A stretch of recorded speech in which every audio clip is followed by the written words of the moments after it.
A great plant for the shade and for containers is undoubtedly the indigenous Clivia plant.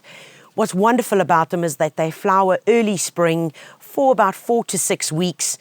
They really don't require much attention. There are a couple of things that I'm going to show you to make sure that they don't get eaten by that horrible caterpillar bug and that they produce beautiful blooms for you just like this.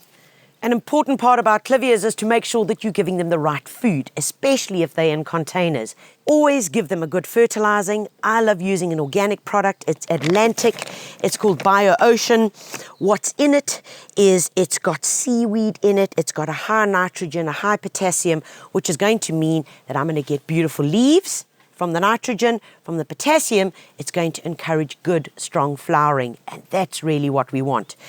In terms of how often you use it, you would use a small handful around each plant once every 4 to 6 weeks.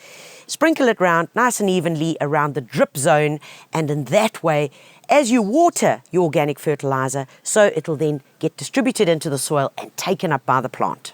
One of the guys that always comes along as soon as there's a change in season is the amaryllis caterpillar. It's a mean guy, and it lays its eggs on the leaves. When you blink, they hatch, and they then start eating their way through the leaves, and if you don't catch them in time, right down into the core of the plant.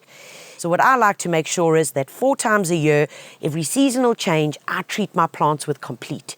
What this means is that when those little guys hatch, well, they're not going to hang around too long.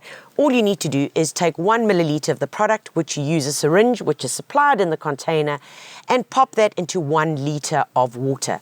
Mix that around thoroughly and then pour it around the plant. It's then taken up as a systemic and will then be present in the plant. So when that caterpillar hatches, Bob's your uncle, and away it goes. Remember, folks, to always, always, always read the instructions of any product, even although you've watched this clip.